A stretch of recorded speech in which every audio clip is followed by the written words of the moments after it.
자, 오늘 이 시간은 성장을 위한 첫걸음 시리즈 15번째 시간이고요. 제목은 성도들이 받는 심판에 대하여 이렇게 정했습니다.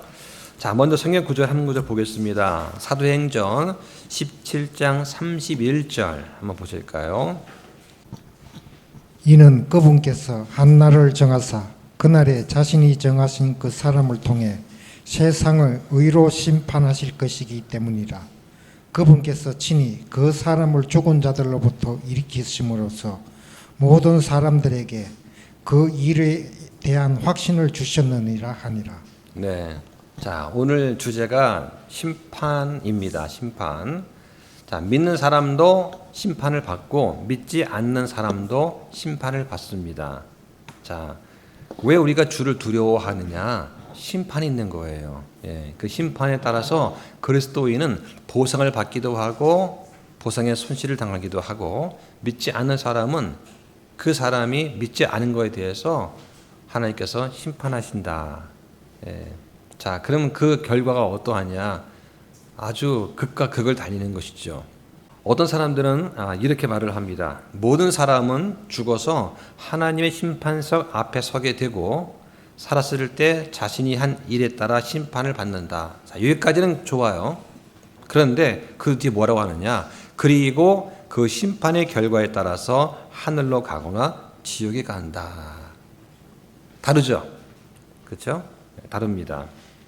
심판의 결과에 따라서 하늘로 가거나 지옥에 가는 것, 이것이 세상의 철학이라든가 세상 종교의 가르침입니다. 성경은 그렇게 말하지 않습니다. 이러한 가르침은 구원받지 못한 대부분의 사람들이 막연히 수용하는 그러한 가르침이고, 또 일부 구원받은 신자들조차 그렇게 믿는 것을 볼 수가 있습니다. 가장 큰 책임은 목사한테 있는 것이겠죠. 자, 언젠가 우리가 죽게 되면 저 하늘에서 하나님이 우리가 행한 선행과 악행을 저울에 달아보실 것이라는 그런 막연한 개념 같은 것이 있어요. 예, 그래서 믿지 않는 사람들이 죽을 때 내가 세상에서 이런저런 일을 잘 했으니까 좀 저승 갈 때 좀 편안하고 따뜻한 자리 가겠지, 아니면 좀 시원한 자리 가겠지라고 막연하게 생각을 하는 것이죠. 그냥 막연하게 좋은 데 가겠지 이 정도 생각합니다. 그래서 우리의 선행이 악행보다 더 많으면 하늘로 가고 그렇지 못하면 지옥에 갈 거라고 막연히 생각을 합니다. 세상에 많은 종교도 그런 것들을 말하고 있는 것을 또 알 수가 있죠. 자, 그런데 가톨릭은 한 걸음 더 나아가서 연옥이라고 하는 것을 말합니다. 연옥이라는 교리는 하나님의 말씀인 성경에 전혀 나오지 않는 것임에도 불구하고 로마 가톨릭 교회는 꾸준히 비성경적인 자신들의 가르침을 전파합니다. 그리고 그 결과로 자신들의 추종자들로부터 돈을 거두어 들이는 것이죠. 이게 문제가 되는 것입니다. 자, 이런 잘못된 교리는 성경과 너무나 동떨어져 있다는 것을 우리는 잘 알고 있는 것입니다. 성경에는 7가지의 심판이 나옵니다. 자, 거기 주부에 참조하시면 심판의 대상과 그 시기와 목적 또는 결과에 대해서 간단하게 정리를 해놨어요. 자, 첫 번째는 어떤 심판이 있느냐?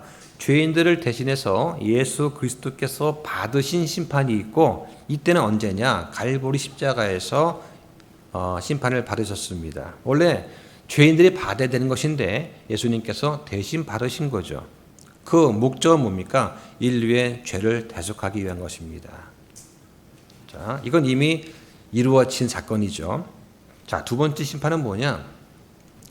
신자 자신한테 주어진 심판이 있어요. 하나님의 아들들로서 입양된 우리 모든 그리스도인들이 날마다 자신들한테 심판을 합니다. 자, 그 목적은 뭐냐? 우리가 우리 죄를 자백을 하고 하나님과 우리의 그런 교제가 계속되기 위해서, 또 성교를 유지하기 위해서 하는 것입니다. 우리는 매일같이 자기 자신에 대해서 심판을 합니다. 기도하면 통해서, 말씀을 통해서 하나님께 내가 오늘 하루 잘못한 것에 대한 자백을 한 것이죠. 자, 세 번째는 뭐냐? 하나님의 종으로서 이 땅에 살면서 우리가 청지기로서 어떤 삶을 살았는가에 대한 심판이 있습니다. 언제 하냐? 우리가 부활했던 휴거한 다음에 주님 앞에서 받는 거예요. 이게 바로 그리스도의 심판석 앞입니다. 그 목적은 뭐냐? 우리의 그리스도인의 보상 또는 손실에 대해서 다루고 있는 것이죠. 자, 이 세 가지가 오늘 함께 공부할 포인트입니다. 자, 네 번째는 뭐가 있느냐? 이스라엘 민족한테 주는 심판이 있습니다. 언제냐? 대환란 때 있습니다. 그래서 남은 자들을 구원하게 되고, 다섯 번째는 이방 민족들에 대한 심판이 있습니다. 예수님께서 재림하신 다음에 이방 민족들이 이스라엘 민족들, 즉 유대인들을, 즉 예수님의 형제인 민족들을 갖다가 어떻게 되어 있느냐에 따라서 천년왕국에 들어가거나 들어가지 못하는 심판을 받게 됩니다. 여섯 번째는 적그리스도와 거짓 대언자에 대한 심판이 있습니다. 계시록 19장 20절에 보면 예수님께서 재림하실 때에 적그리스도와 이 거짓 대언자를 불호수에 던져버리십니다. 자, 일곱 번째는 어떤 심판이냐? 불신자 전체, 예수님을 믿지 않고 죽은 모든 사람에 대한 백보자 심판, 흰 왕자 심판이 있어요. 천년 왕국이 끝난 다음에 계시록 20장 12절에 보면 이들이 둘째 사망, 즉 불호수에 던져진다라고 되어 있습니다. 그러면 일곱 가지 심판을 우리가 볼 수 있는데, 특히 우리와 관련해서 볼 수 있는 심판이 첫 번째, 두 번째, 세 번째 심판이 돼요. 자, 그러면 만약에 적그리스도와 거짓 대언자가 계시록 19장 20절에 불호수에 던져지는데, 그러면 마귀하고 타락한 천사들은 언제 심판받느냐?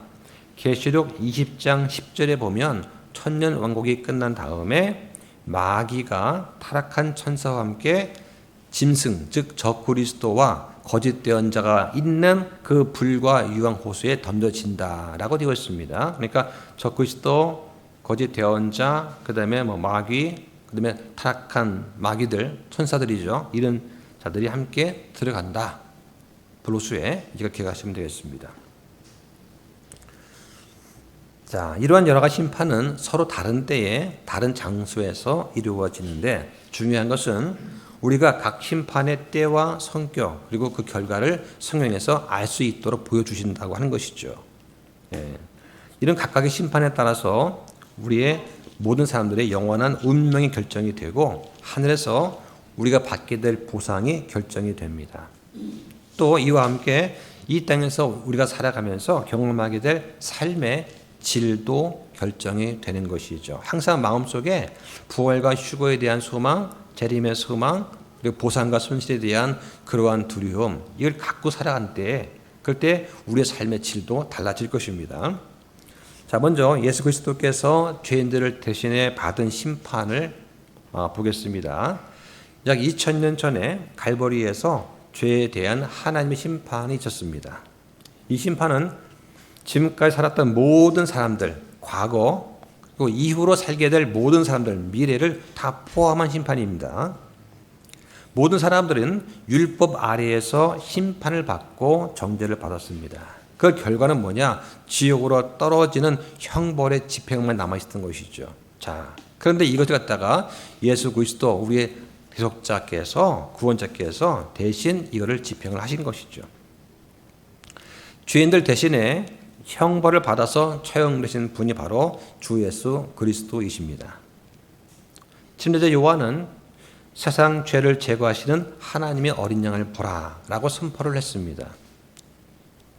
예수님의 죽음을 통해서 그분을 믿는 사람들은 누구나 믿음으로 의롭다고 인정받게 되었습니다. 자, 그 말씀이 요한복음 12장 31절과 32절입니다. 자, 한번 볼까요? 이제 이 세상에 대한 심판이 있으니 이제 이 세상의 통치자가 쫓겨나리라. 내가 땅에서부터 들리면 모든 사람들을 내게로 이끌리라 하시니라.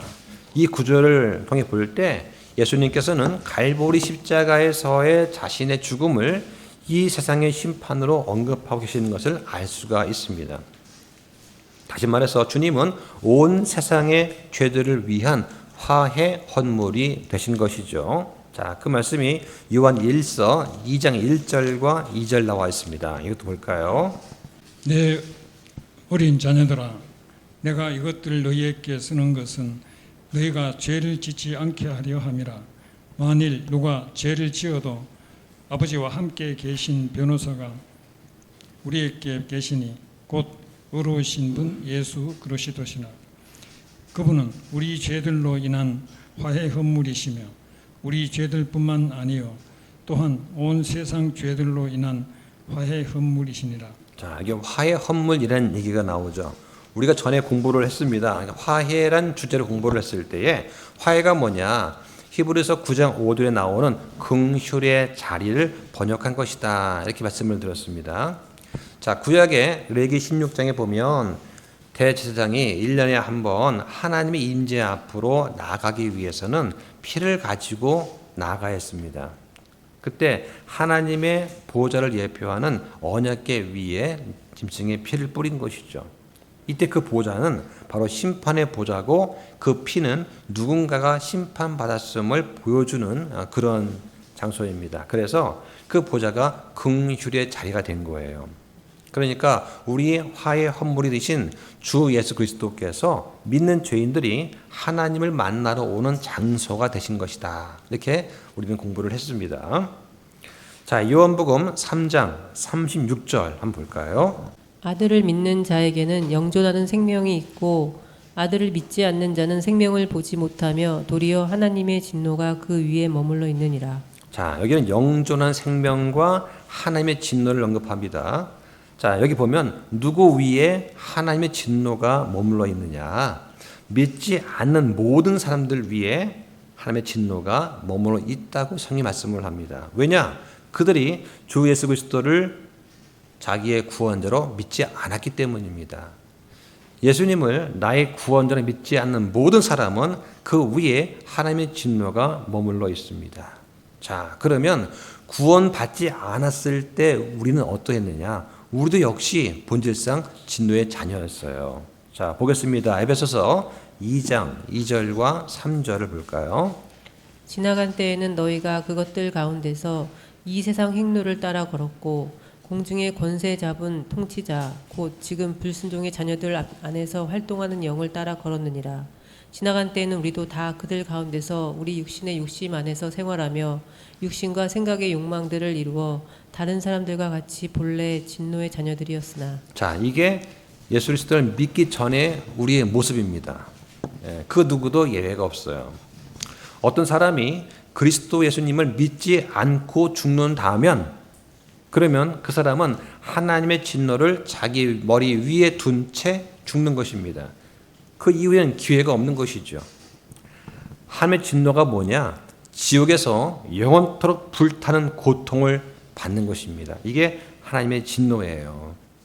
자, 이렇게 정죄받고 저주 가운데 있는 죄인들은 나중에 하나님의 보좌 앞에 불려 나와서 심판을 또 받게 됩니다. 이게 흰 왕대 심판이죠. 예수 그리스도를 믿지 않은 죄에 대해서 다시 한번 정죄를 받게 되는 것이죠. 그때 그들은 어둠 가운데서 영원한 불호수로 던져지게 됩니다. 그들의 죄 때문에 모든 구원받지 못한 죄인들은 이미 유죄로 정죄를 받았고 갈보리에서 심판을 받은 겁니다.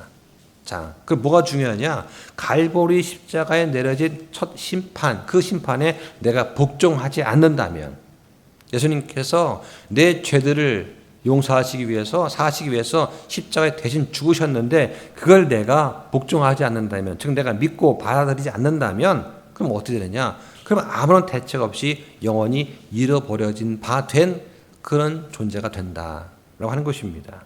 성경은 분명하게 선포합니다. 요한복음 3장 18절 한번 볼까요? 그를 믿는 자는 정죄를 받지 아니하나 믿지 아니하는 자는 하나님의 독생자의 이름을 믿지 아니하였으므로 이미 정죄를 받았느니라. 자, 예수 그리스도를 믿는 사람은 정죄를 받지 않습니다. 지옥의 형벌의 고통을 받지 않아요. 그런데 그 하나님의 독생자 이름 예수 그리스도를 믿지 않는 사람은 이미 정죄를 받는 거예요. 그러니까 우리가 전도를 하고 예수님 믿으세요 설득을 하고 아무리 권해도 나 믿지 않겠습니다 라고 하는 사람은 뭐냐? 이미 정죄를 받았다고 하는 것이죠. 특히 자기 의에 사로잡힌 많은 불신자가 있습니다.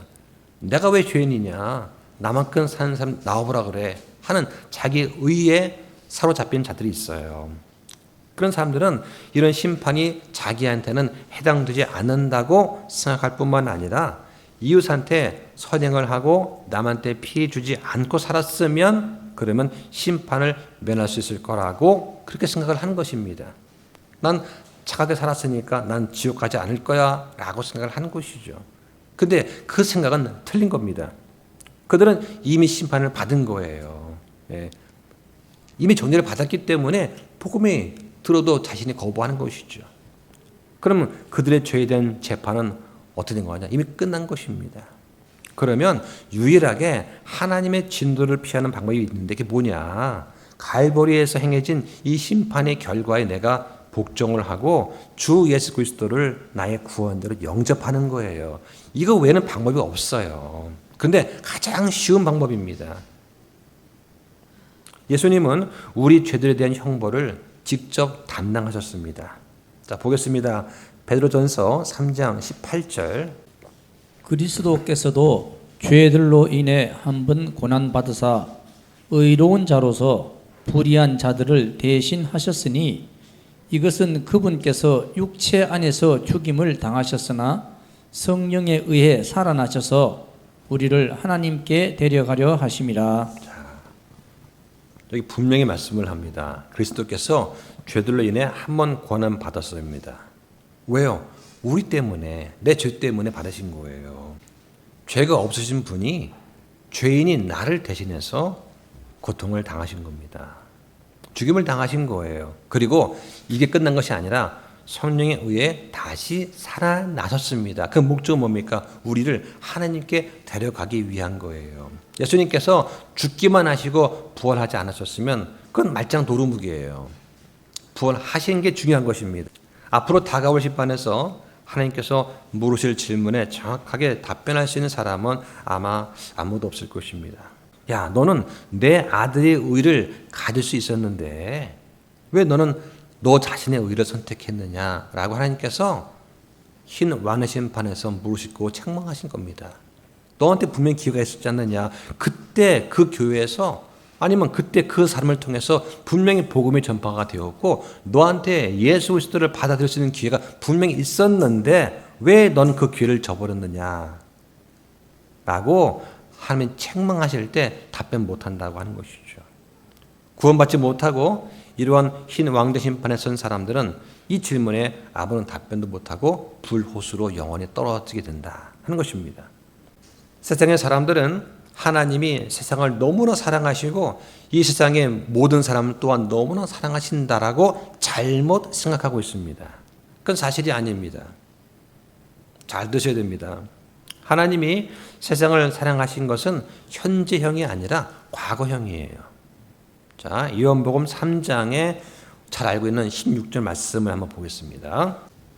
하나님께서 세상을 이처럼 사랑하사 자신의 독생자를 주셨으니 이것은 누구든지 그를 믿는 자는 멸망하지 아니하고 영존하는 생명을 얻게 하려 하심이라. 자, 이거 오해하셨으니 잘 들으셔야 됩니다.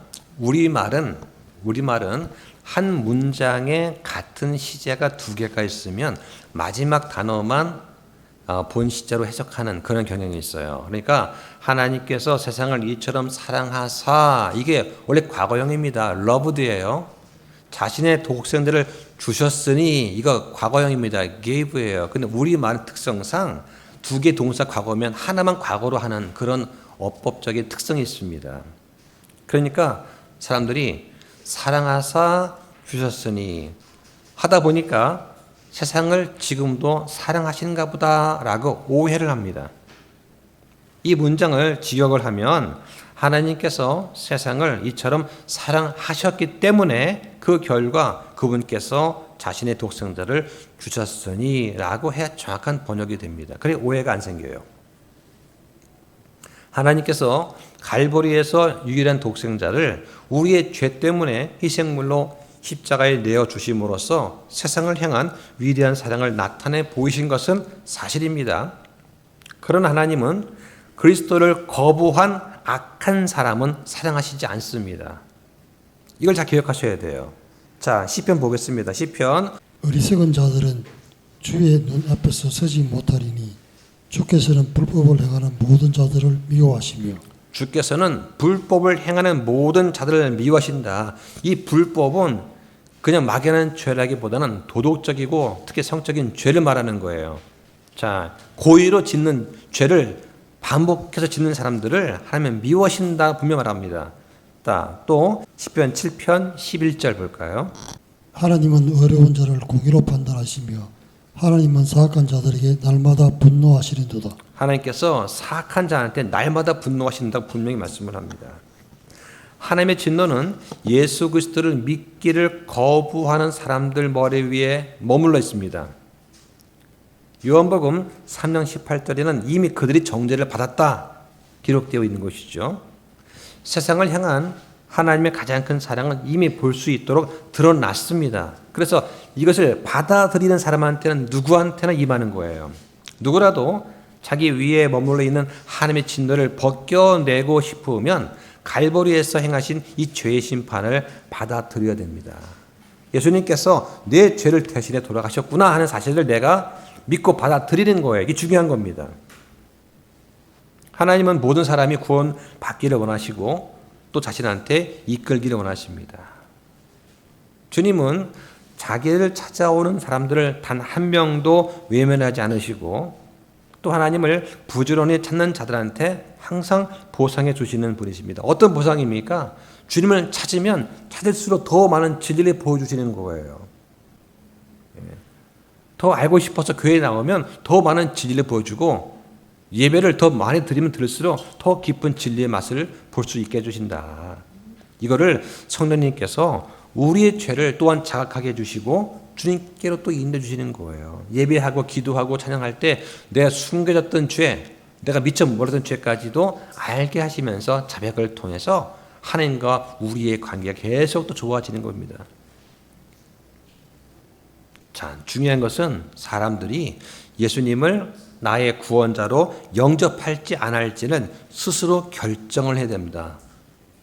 이 결정을 잘 해야 되는 거예요. 자, 이것이 바로 예수님께서 갈보리 십자가에서 받으신 심판입니다. 이 첫 번째 심판이고 두 번째 심판은 뭐냐?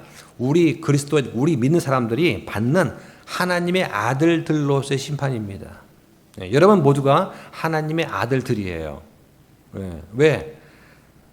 그리스도와 공동 상속자가 되어서 하나님의 상속을 받으려면 아들이라는 신분이 있어야 되거든요. 그러니까 우리 신분상 우리는 하나님의 아들들이다. 즉 상속을 받을 자격이 있는 사람들이다. 이 뜻입니다.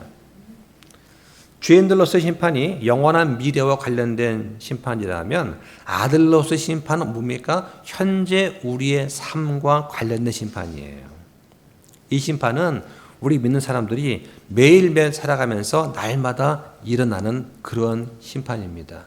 갈보리에서 모든 사람은 유죄로 파명되었습니다. 그 죄에 대한 심판은 구원자 예수님 위에 내려진 거죠. 예수님이 대신 치르신 거 아닙니까? 그리고 지금 주 예수 그리스도를 믿는 사람들은 하나님의 가족의 일원으로 입양된 상태입니다. 여러분은 모두가 하나님의 자녀로 입양이 된 거예요. 여러분은 하나님의 가족입니다. 신자들은 지금 하나님의 아들이 되었습니다. 그런데 아들이 됐는데도 여전히 우리는 뭐예요? 죄에 노출되어 있습니다. 우리는 죄를 짓습니다. 예수님 믿고 다시 태어나고 하지만 여전히 우리는 죄를 짓고 있어요.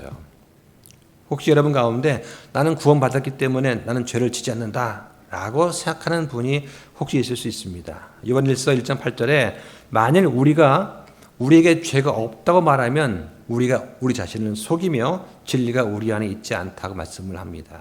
물론 우리 안에 있는 속사람, 새 사람은 죄를 짓지 않습니다.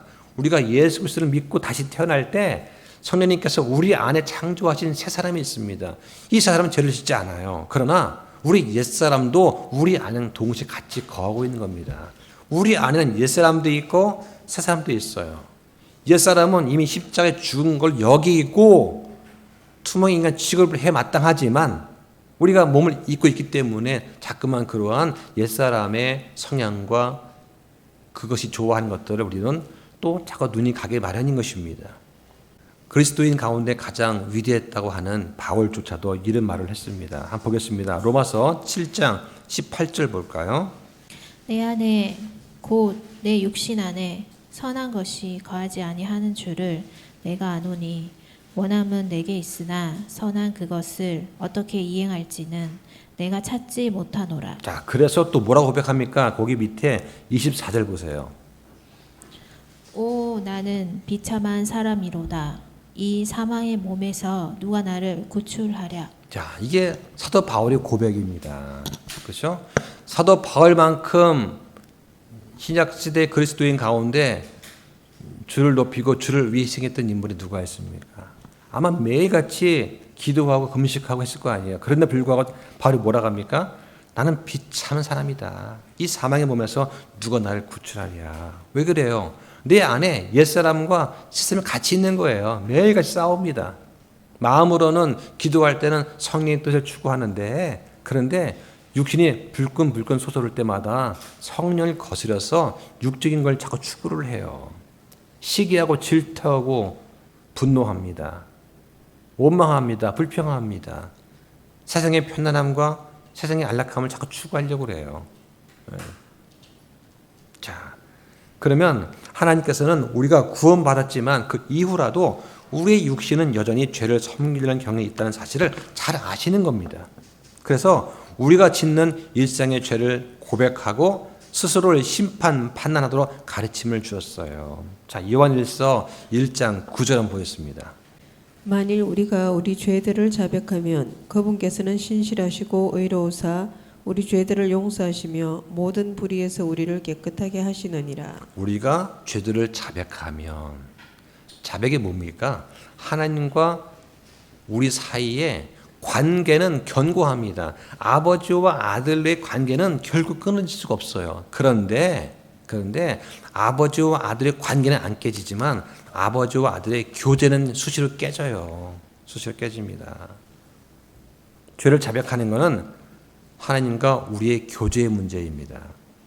예를 들면, 자, 어떤 자녀가 나이가 좀 차가지고 아버지 차를 딱 끌려 밖에 나간 거예요. 근데 운전이 미숙해가지고 여기저기 부딪히면서 사고를 쳤습니다. 차가 망가지고 다른 차한테 피해를 줬어요. 자, 근데 그때 그 자녀가 아버지께 와서 용서를 빌지 않고 잠적하면 어떻게 되는 거예요? 잠적해버리면.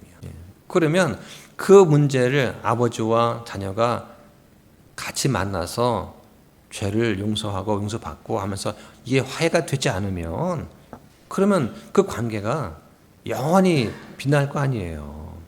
원상 회복을 해야 되는데 하지 않으면 그런 아버지는 계속 분노한 상태로 남았을 것입니다. 그런데 그런 상태를 하더라도 그 자녀가 그 부모의 자녀인 것은 변함이 없다.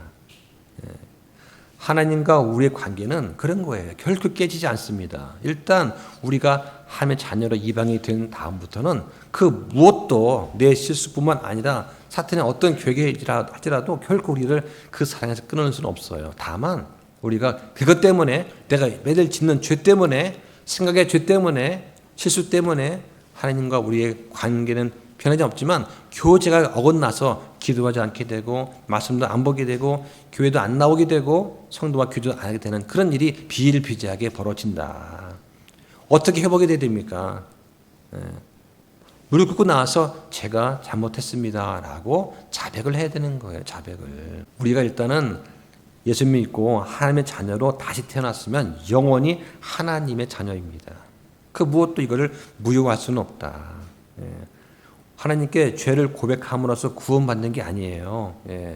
구원받는 것은 하나님께서 행하신 첫 번째 심판, 갈보리 십자가에서 바로 그 심판에 내가 굴복하는 겁니다. 다시 말하면 예수님께서 돌아가신 그것은 내 죄 때문입니다. 내 죄를 위해서 돌아가셨군요 라고 내가 믿고 인정하고 받아들임으로써 그러면 통해서 구원을 받는 거예요. 그 다음부터 우리는 하나님의 자녀 입양이 된 것이고 그 다음에 모는 많은 그 짓는 잘못들, 실수들 이걸 통해서 교제가 끊어질 때 그때 자백을 하고 용서를 구하고 회복이 되어서 계속 우리가 하나님과 교제를 하는 것이다. 왜 그래야 되느냐? 하나님은 거룩하신 분입니다. 우리가 불결한 상태에서 하나님과 교제를 지속해서 할 수가 없기 때문에 그런 거예요. 자, 요한은 이 점을 분명히 밝혔어요. 자, 보겠습니다. 요한 1서 1장 5절부터 7절까지 보겠습니다. 그런즉 우리가 그분에게서 듣고 너희에게 밝히 드러내는 소식은 이것이니 곧 하나님은 빛이시며 그분 안에는 전혀 어둠이 없다는 것이라. 만일 우리가 그분과 교제한다고 말하며 어둠 속에서 걸으면 우리가 거짓말하고 진리를 행하지 아니하느니라. 그러나 그분께서 빛 가운데 계신 것 같이 만일 우리가 빛 가운데서 걸으면 우리가 서로 교제하고 또 그분의 아들 예수 그리스도의 피가 모든 죄에서 우리를 깨끗하게 하시느니라. 네. 그분께서 빛 가운데 계신 것처럼 우리가 빛 가운데서 걸으면, 자, 여러분들 그 집에 한번 청소해 보실 때 어떻습니까? 해보실 때 대충 물건이로 닦고 청소 돌리면 다 한 것 같잖아요. 근데 무릎을 꿇고 가만히 이게 들여다보면 뭐 별의별 게 다 있지 않습니까? 그죠? 온갖 붓 남아 있어요. 그죠? 그러니까 빛 가운데 우리가 걷게 되면 이게 다 보인다고 하는 것입니다. 예. 남들도 다 알고 있는 큼지막한 죄는 안 지을 수 있어요. 예. 근데 하나님과 나만 알고 있는 자그마한 그런 죄들, 양심의 죄들, 그죠? 예. 생각의 죄들, 이런 것들은 다 보면 드러나거든요. 그래서 자백을 통해서 제가 이걸 잘못했습니다. 고백을 할 때 우리를 깨끗하게 해주신다. 그러니까 신자가 죽었습니다. 예를 들면 이제 부활해서 심판사 앞에 섰어요. 그런데 매일매일 내가 짓는 죄에 대해서 매일 자백을 하고 하면 용서를 받는데, 근데 만약에 내가 잘못을 하고 죄를 졌는데 차마 자백하지 못하고 죽었어요. 그거 어떻게 될까요? 심판석 앞에서 그거에 대한 대가를 치러야 된다. 그 남아있는 것이죠. 왜? 예수님의 피로 내가 정결케 되지 않았으니까. 그러니까 예수님을 내가 믿음으로 지옥에 가는 형벌은 면했지만 그리스도 심판석 앞에서 내가 받는 그 보상에 대해서 제가 이런 일을 쭉 하다 보니까 이거 제가 순간 제 욕심 때문에 이렇게 했습니다. 용서해 주십시오라고 기도하지 못하고 그냥 주님 앞에 가게 되면 이거에 대해 책망했을 거라고 하는 것이죠. 그런 보상의 손실이 있다. 하나님은 우리와 똑같이 자녀가 잘못했을 때 그 아이들을 징계를 하세요. 그래서 신자가 받는 심판이는 뭐냐? 바로 이런 징계가 있습니다. 우리는 지금 이 땅에 살면서 우리가 하나님의 아들들로서 징계를 받을 때가 있습니다. 히브리서는 이 징계에 대해서 분명히 말씀을 합니다. 히브리서 12장 5절부터 7절까지 보겠습니다. 또 자식들에게 하듯 너희에게 말씀하시는 권면을 너희가 잊었도다. 이르시되 내 아들아 너는 주의 징계를 멸시하지 말고 그분께 책망받을 때에 낙심하지 말라. 주께서는 자신이 사랑하는 자를 징계하시고 자신이 받아들이는 아들마다 채찍질 하시느니라 하셨느니라. 너희가 징계를 견디어내면 하나님께서 아들들을 대우하듯 너희를 대우하시나니 아버지가 정결하지 않는 자가 무슨 아들이냐. 네. 자, 어떤 형제가 잘못을 합니다. 그러면 저 잘못했네? 라고 옆에 있는 가까운 친한 형제가 조언을 하죠. 형제님, 이거 아닌 것 같은데요. 다시 한번 생각해 보시죠. 난 잘못한 거 없는데. 그럼 나중에 또 두세 사람에 가서 또 얘기를 합니다. 우리가 기도해 봤는데 형님 이건 좀 아닌 것 같습니다. 성의가 어긋납니다. 이거 한번 방향을 바꿔보시죠. 근데 고지를 계속을 해요. 예. 그러면 이제 교회에서 징계위원회가 열리고 이렇게 하겠죠. 그런데 그때조차도 굴복하지 않고 나는 죄진 거 없습니다 라고 떳떳하게 말한다면 그건 뭐냐? 하나님께서 그 사람을 그냥 죄에 내버려 두셨구나. 그건 버리심 받은 거예요. 예. 하나님이 징계를 통해서 여러 가지 방법을 하십니다. 육신의 고통도 있을 수 있고 사회 관계에 친구들의 관계, 뭐 이런 관계 면에서도 어떤 어려움을 줄 수가 있어요. 그런데 계속해서 자기 고집을 부리고 나는 잘못한 것이 없다고 할 때에 하나님께서 그 사람을 그의 양심에 화인맞은 상태를 내버려 두신다. 예, 그 방치하는 거예요. 그래 마음대로 해봐라 방치하는 것이죠. 지금 그렇게 방치된 사람이 너무나 많은 것입니다. 자, 그런데 사도 바울 시대에는 좀 덜했던 것 같아요. 예, 지금은 하나님께서 내버려 두시는데 그때만 하더라도 한참 복음이 막 퍼질 때니까 어떻게 되느냐, 잘못한 사람이 있으면 징계를 하는데 심하면 하나님께서 그를 죽이시기까지 하셨다 하는 것입니다. 하나님께서 아들로 받아주시는 사람들마다 다 징계해 주시는데, 그런데 우리는 어떠냐, 우리 자신한테 대해서 나한테는 관대한 경향이 있어요. 그러니까 결국 뭡니까? 제대로 심판하지 못한다고 하는 것이죠. 그런데 주님은 정확하게 하신다. 예, 그 보겠습니다. 고린도전서 11장 30절부터 32절까지 한번 보겠습니다. 이런 까닭으로 너희 가운데서 많은 자들이 약하고 병들어 있으며 많은 자들이 잠들어 있도다. 만일 우리가 우리 자신을 판단하려 하면 판단을 받지 않을 것이나 우리가 판단을 받으면 주께 징계를 받아나니 이것은 우리가 세상과 함께 정죄를 받지 아니하게 하려 함이니라. 네. 자, 바울 시대에는요, 사람들이 헌금을 하다가 성령님을 속이면 그 자리에서 죽었습니다. 그렇죠? 예. 근데 지금 그런 일이 있습니까? 없어요. 예. 그런 일 없습니다. 그럼 어떤 게 더 좋은 걸까요? 예. 사도 시대에는 하나님께서 성령님께서 직접 임하셔가지고 교회를 해치거나 또는 성령님을 속이는 일이 발생하게 되면 그때 징계를 내려주었습니다. 바로 이끌어 주었어요. 근데 지금 이 교회 시대에 그렇지 않다고 하는 것이 안타까운 것이죠. 하나님께서 그냥 내버려 두시는 겁니다.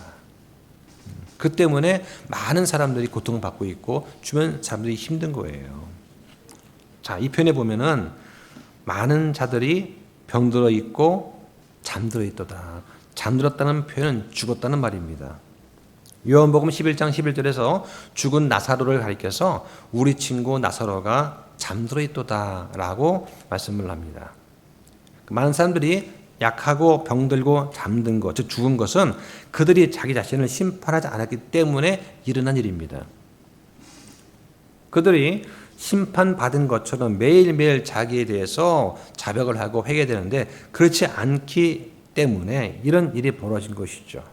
그러니까 이러한 심판을 안 받으면 어떻게 되느냐, 우리는 우리 자신을 우리가 직접 심판해야 되는 것입니다. 그 결과는 자백으로 나타나는 것이죠.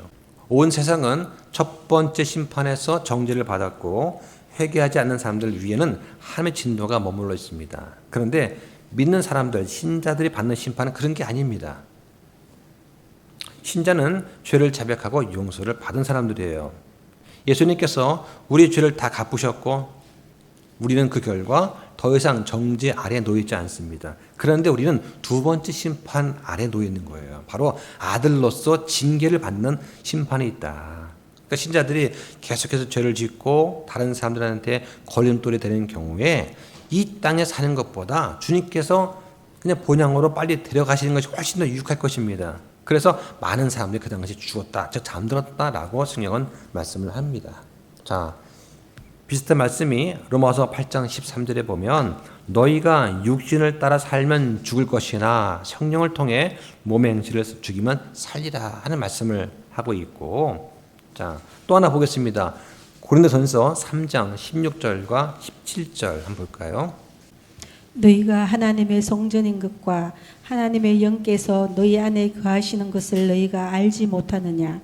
누구든지 하나님의 성전을 더럽히면 하나님께서 그를 멸하시리니 이는 하나님의 성전이 거룩하며 너희가 그 성전이기 때문이라. 자, 성전은 바로 그리스도인들의 몸입니다.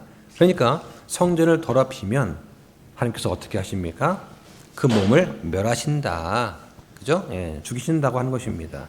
이런 실질적인 예가 고린도전서 5장에 등장을 합니다. 자, 보겠습니다. 고린도전서 5장 1절부터 5절까지 볼까요?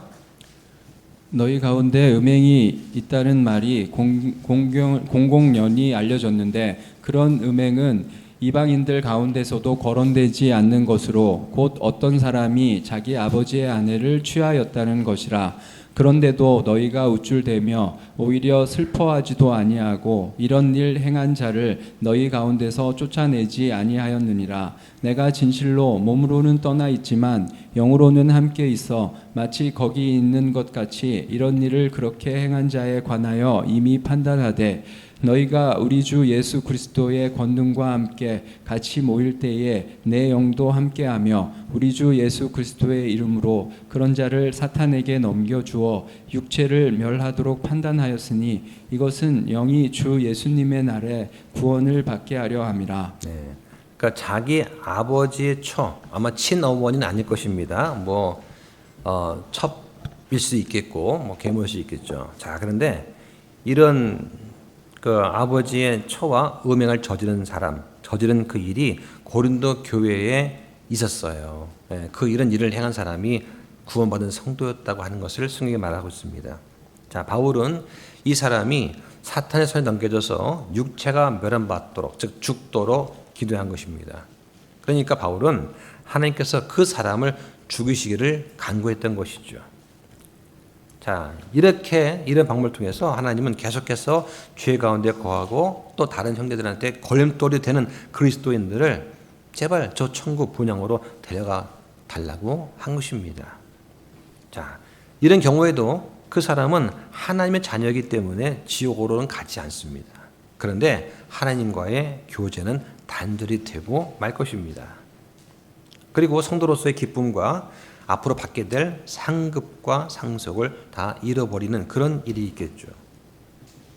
자, 세 번째 심판은 뭐냐? 하나님의 종으로서 믿는 사람들이 행한 행위에 대한 심판이 있습니다. 이게 바로 우리가 말하고 있는 그리스도의 심판석이 되겠습니다. 여러분 모두 이 심판석 앞에 서게 됩니다. 자, 기억해야 될 것은 갈보리 십자가에서의 죄에 대한 심판, 또 두 번째, 아들로서 우리가 날마다 받는 심판, 그죠? 그 징계 같은 것이죠. 그리고 죽은 다음에 종으로서 예수 그리스도 앞에서 받게 될 심판인 이 세 가지가 우리한테 해당된다는 것을 기억하면 좋겠습니다. 자, 성경 분명 말씀합니다. 한 번 죽는 것은 사람들한테 정해진 것이고 그 뒤에는 심판이 있다고 성경이 분명히 말씀을 합니다. 이 심판은 아직 일어나지 않았습니다. 미래에 있을 심판이 되겠죠. 믿는 사람은 하나님의 자녀이기 때문에 지옥의 심판을 면하게 됩니다. 자, 그 점은 우리가 항상 감사와 찬양을 드리는 것이죠. 근데 자녀로서 심판, 또 청지기로서 종으로서의 심판을 면할 수는 없습니다. 자, 보겠습니다. 로마서 14장 10절부터 12절까지 볼까요? 그런데 네가 어찌하여 내 형제를 판단하느냐? 어찌하여 내 형제를 무시하느냐? 우리가 다 그리스도의 심판석 앞에 서리라. 기록된 바 내가 살아있음을 두고 맹세하노니 모든 무릎이 내게 굴복하겠고 모든 혀가 하나님께 자백하리라. 주가 말하노라 하였느니라. 그런즉 이처럼 우리 각 사람이 자신에 관하여 하나님께 회개 보고를 하리라. 네. 심판석 앞에서 하나님, 제가 뭘 잘못했는지 모르겠습니다. 이러면 안 합니다. 내 혀가 알아서 고백을 해요. 알아서 그냥 계속 이게 주절주절 된다는 얘기죠. 이 혀를 좀 멈추고 싶어도 멈출 수가 없을 겁니다. 혀가 자백할 것입니다. 이 심판에서 우리는 구원받은 다음에 예수 그리스도를 위해서 한 그 일에 대해서 보상을 받게 됩니다. 생전에 주님을 믿었을 때 우리의 지난 과거의 삶이 주님의 피 아래 놓였다고 하는 것을 아는 것은 큰 축복입니다. 과거의 모든 죄는 다 씻겨졌습니다. 하나님은 더 이상 우리의 옛 생활에 대해서 기억하지 않으셔요. 자, 그런데 구원받은 다음에 그리스도인이 종으로서 청지기로서 행한 그 모든 일, 우리가 갖고 있는 지식과 지혜와 재산과 재물, 건강, 이 모든 것은 하나님께서 우리에게 주의 영광을 위해서 하라고 주신 선물이에요. 잘 맡아 관리해야 됩니다. 그런데 우리의 건강이든 우리 재물든 이걸 모든 걸 잘 관리해야 되는 청지기가 그런 우리가 행한 그 모든 일에 대해서 주님께서 일일이 다 기록을 하고 계신다는 것이죠. 그리고 그 한 일에 대해서 회개 보고해야 됩니다. 제가 이런 였습니다. 그래? 한번 찾아보자. 맞네? 딱 맞는 거예요. 제가 이거 했습니다. 야, 그거 없어 여기. 그러면 그 꽝이에요. 네. 제가 주영을 위해서 이거 했습니다. 쭉 보니까 이거 했는데 이건 너 영광을 위한 거네. 이거는 무효. 주님은 아신다고 하는 것이죠. 교회가 휴거된 다음에 곧바로 있게 될 이 그리스도 심판석에서는 오직 구원받은 사람만이 참석해서 그 심판을 받게 됩니다. 그러면 이 심판석은 어떤 목적이 있느냐? 두 가지가 있어요. 하나는 우리가 모두가 신랑 되시는 예수 그리스도의 신부입니다. 그래서 예수 그리스도의 신부로서 우리 교회를 정결하게 하는 것이 첫 번째 목적입니다. 그래서 우리를 흠없고 점없는 하나님의 어린 양의 신부로 단장하기 위한 거예요. 이 심판의 목적이고, 두 번째는 뭐냐? 그리스도인이 이 땅에서 행한 대로 보상받는 것입니다. 구원받아서 하나님께로 간다는 사실은 정말 놀라운 그러한 은혜의 말씀이죠. 자, 그런데 이 심판석에 대해서 결코 우리가 가볍게 여길 수 없는 게 있어요. 바울 사도는 우리가 온 힘을 다해 예수 그리스도를 섬기지 못하는 것에 대해서 심각하게 생각해야 할 것이다 라고 경고를 했습니다. 고린도후서 5장 10절과 11절 보겠습니다. 이는 우리가 반드시 다 그리스도의 심판석 앞에 나타날 것이기 때문에 이로써 각 사람이 좋은 것이든 나쁜 것이든 자기가 행한 것에 따라 자기 몸 안에서 이루어진 것들을 받으리라. 그러므로 우리가 주의 공포를 알고 있기에 사람들을 설득하지만 우리가 하나님께 밝히 드러났고 또 너희 양심에도 밝히 드러났음을 나는 또한 확신하노라. 자, 우리가 주의 공포를 알고 있기에 주는 두려우신 분이에요. 예, 공의와 정의를 행하시는 분이다. 예, 내가 숨기려고 해도 숨길 수가 없습니다. 예, 우리의 말과 행위를 살펴보고 특히 우리 마음의 중심을 보시는 분 앞에서 우리가 어떻게 마냥 즐거울 수만 있겠습니까? 두렵지 않으십니까? 양심에 다 드러나 있는 거예요. 우리는 종으로서 선악간에 행한 일을 다 설명해야 됩니다. 주님께서 우리한테 맡겨주신 그 일뿐만 아니라 마땅히 했어야 할 그 일도 태만히 했다면 이것도 책임을 져야 됩니다. 성경에 보면 하라 하는 말씀도 있고 하지 말라는 것도 있잖아요. 그러면 하지 말라는 건 잘 지킵니다. 도둑질하지 말라, 뭐 가늠하지 말라 잘 지켜요. 근데 이거 해라, 사랑해라, 뭐 은혜 베풀어라, 뭐 해라 안 지키는 게 얼마나 많습니까? 이거에 대해서도 책임을 져야 한다는 얘기죠. 지금 바울이 고면하는 그 이유가 뭐냐? 바로 주님의 두려우심 때문에 그래요. 주님은 잃어버린 자를 설득하는 것이 아니라 구원받은 그리스도인들한테 주님을 섬기라고 지금 권면하고 있는 것입니다. 성경은 심판을 왜 두려움으로 묘사했는지 그 이유도 설명해 줍니다. 자, 마태복음 12장 36절과 37절을 보겠습니다. 그러나 내가 너희에게 이르노니 사람들이 무슨 쓸데없는 말을 하든지 심판날에 그것에 대하여 회개 보고를 하리라. 이는 내 말들로 내가 의롭다고 인정받을 것이며 내 말대로 내가 정죄받을 것이기 때문이라 하시니라. 네. 우리의 삶의 세세한 부분까지 다 심판대를 위해서 기록이 되고 있다고 하는 것입니다. 예수 그리스도와 그분의 이름을 높이지 않은 모든 말들, 다른 사람과 했던 헛된 대화들까지도 다 설명해야 됩니다. 심판의 날은 결코 장난이 아닙니다. 자, 전도서 12장 14절에 보면 하나님께서 모든 은밀한 일과 더불어 선한 일이든 악한 일이든 모든 일을 심판하신다고 말씀을 합니다. 심지어 나와 하나님만 아는 마음속의 비밀들과 생각들까지도 심판석에서 모든 사람 앞에서 다 밝혀지게 됩니다. 로마서 2장 16절에 이런 심판은 하나님께서 나의 복음대로 예수 그리스도를 통해 사람들의 은밀한 것들을 심판하실 그날에 이루어진다고 말씀을 하는 것이죠. 그러니까 예수 그리스도의 보혈로 씻겨지거나 혹은 그 이후에 스스로 자신을 심판해서 하나님 앞에서 자백을 통해서 해결된 죄를 제외한 모든 죄악들이 그때 공개적으로 다 드러난다. 그러니까 제가 아침에 예배 기도할 때마다 꼭 빼먹지 않고 넣는 기도가 있잖아요. 우리 가운데 숨겨진 죄가 있으면 이 시간 깨닫고 자백하는 시간이 되기 원합니다. 제가 그 기도를 항상 넣거든요. 내가 죄가 아닌 줄로 알고 있지만 성령님께서 그건 죄다라고 깨우쳐 주시는 죄가 있으면 자백할 수 있겠다. 왜? 심판수가 앞에서 드러날 것입니다. 주님은 우리의 비밀스러운 죄를 다 알고 계십니다. 심판석에서 다 드러내십니다. 시편에서 기자는 주님께서 우리에 대해서 무엇을 알고 계시는지 정확히 말씀합니다. 볼게요. 자, 시편 139편 1절부터 4절까지 한번 보겠습니다. 오 주여, 주께서 나를 살피시고 나를 아셨나이다. 주께서 나의 앉고 일어서는 것을 아시고 멀리서도 내 생각을 이해하시며 나의 행로와 나의 눕는 것을 둘러싸심으로 나의 모든 길을 익히 아시니 보소서 오 주여, 내 혀 속에 말이 없어도 주께서는 전적으로 그 말을 아시나이다. 자, 내 혀 속에 말이 없어도 주께서는 전적으로 그 말을 아시나이다.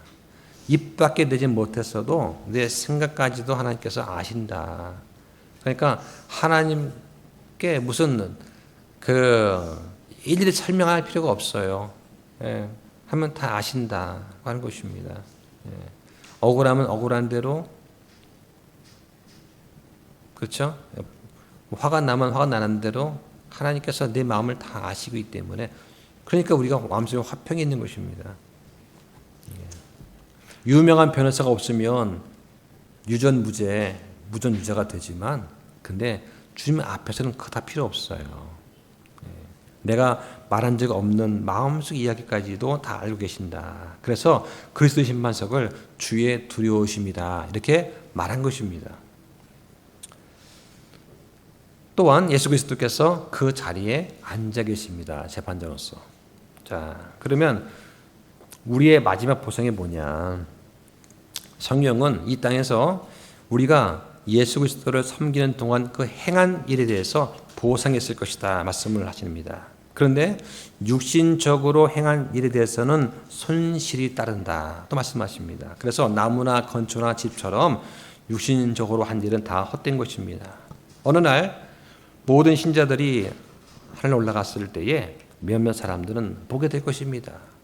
어떤 사람들은 그 사람 앞에 엄청난 거대한 일더미가 쌓여 있는 것을 보게 되는 것이죠. 이거 다 제가 했습니다 했는데 그러냐? 하고 심판을 하는데 불로 딱 통과시키니까 다 홀랑 타버리고 남는 게 아무것도 없어요.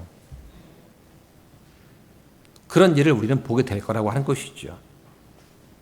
주님, 저는 주님을 위해서 이 모든 일을 다 행했습니다 라고 말할지 모릅니다.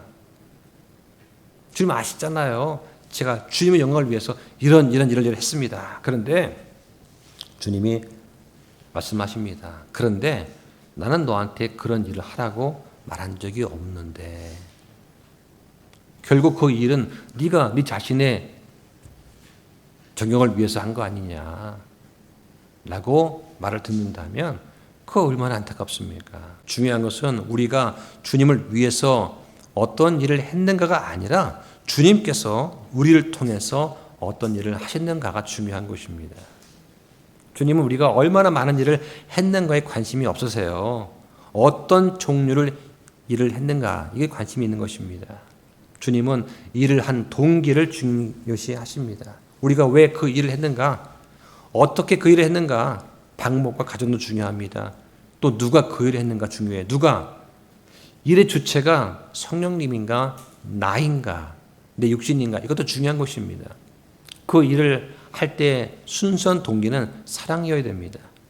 일을 하는 정확한 방법은 믿음이어야 되고, 일을 하는 정확한 수단은 성령을 통해서 이루어져야 되는 것이죠. 그런데 마치 내가 그 일의 주관자가 되어서 내가 판단하고 내가 결정하고 내가 모든 일을 조율하면서 그 일을 해놓고서는 그 과정에서 발생한 많은 문제와 형제 간의 억울함과 부당함과 불의함 등이 있는데 불구하고 나는 그 몰라 하면서 이 모든 일은 주님을 위해 한 것입니다 라고 떠들어 봐야 그것은 큰 착각이다 하는 것입니다. 주님께서 나는 너한테 그런 일을 하라고 시킨 적이 없다라고 하실 수도 있는 것이죠. 따라서 우리가 주의 일을 할 때는 사랑과 믿음과 성령을 통해서 그 일을 해야 합니다. 사랑에 대해서 성경은 이렇게 말씀을 합니다. 갈라디아서 5장 6절 볼까요? 이는 예수 그리스도 안에서는 할례나 무할례나 아무 효력이 없고 사랑으로 일하는 믿음만 효력이 있기 때문이라. 자, 또 믿음에 대해서 성경은 이렇게 말씀합니다. 히브리서 11장 6절 또 볼까요? 그러나 믿음이 없이는 하나님을 기쁘게 할 수 없나니 그분께 가는 자는 반드시 그분께서 계시다는 것과 또 그분께서 부지런히 자신을 찾는 자들에게 보상해 주는 분이시라는 것을 믿어야 하느니라. 네, 자, 뿐만 아니라 무엇이든지 믿음에서 나지 않는 것은 죄다. 어떤 일을 했는데 그것이 믿음에서 나서 하지 않은 게 있으면 그건 죄라고 하는 거예요. 이게 로마서 14장 23절 말씀이죠. 또 성령에 대해서 이렇게 말씀합니다. 스가랴서 4장 6절. 자, 구약이죠. 스가랴서 4장 6절도 한번 보겠습니다. 그때에 그가 내게 응답하며 말하여 이르되 주께서 수룹바벨에게 하신 말씀이 이러하니라. 이르시되 강력으로 되지 아니하고 능력으로 되지 아니하며 오직 내 영으로 되느니라. 군대들의 주가 말하노라. 네, 저렇게 말씀을 한 것이죠. 그래서 우리가 일을 할 때는 사랑을 위해서 또 믿음으로 또 성령님의 도우심으로 그 일을 해야 된다고 하는 것을 잘 기억하면 좋겠습니다. 자, 마지막으로 우리가 하늘에 쌓아둔 그 보석이 있는데, 자, 심판 속에서 어떤 상을 받게 되느냐. 성경에는 5가지의 왕관이 나옵니다. 왕관. 예. 자, 이 보상은 이 땅에서 믿음으로 행한 우리 행실에 대한 하늘의 보상입니다. 예. 자, 여기 적혀 있는 그 말씀들은 시간 관계상 읽지는 않고 나중에 한번 찾아보시기 바랍니다. 먼저 의의 왕관이 있습니다. 주님의 나타나심을 사모하는 모든 사람이 받게 되는 왕관이 있어요. 예. 디모데후서 4장 8절에 나오죠. 자, 두 번째는 썩지 않는 왕관이 있습니다. 그러니까 승리자의 왕관입니다. 그러니까 자기 몸을 철저히 복종시켜서, 즉 육신의 정욕에 굴복하지 않은 자들, 그죠? 예, 이런 사람이 받게 될 왕관이 썩지 않는 왕관이 있다. 자, 세 번째는 생명의 왕관이 있습니다. 이거 순교자의 왕관이라고 그래요. 성경에 2번 나옵니다. 야고보서 1장 12절하고 계시록 2장 10절에 나오는데요. 자, 네 번째는 기쁨 또는 환희의 왕관이 있습니다. 이거는 영혼을 구원하는 자가 받게 될 왕관. 다른 사람 많이 전도를 많이 해서 주께 돌아오게 한 그 사람한테 주어지는 기쁨의 왕관. 이게 가장 큰 보상일 수도 있습니다. 자, 5번째는 영광의 왕관이 있어요. 목자장이시 예수님께서 나타나실 때 장로나 모양자들한테 주시는 그 왕관이 있다 하는 것입니다. 자, 어떻게 생겼고 얼마나 기쁠지는 올라가서 받으실 때 확인해 보시기 바라고요. 여기서 난 몇 개를 받을 수 있을까? 이것도 한번 생각해 보시면 좋겠습니다. 자, 오늘 여기까지 하고 다음 시간에는 영광스러운 새 몸, 그죠? 우리가 부활 휴가할 때 어떤 몸을 입게 되는지 그 몸에 대해서 공부하는 시간 갖도록 하겠습니다. 자, 기도하고 마치겠습니다.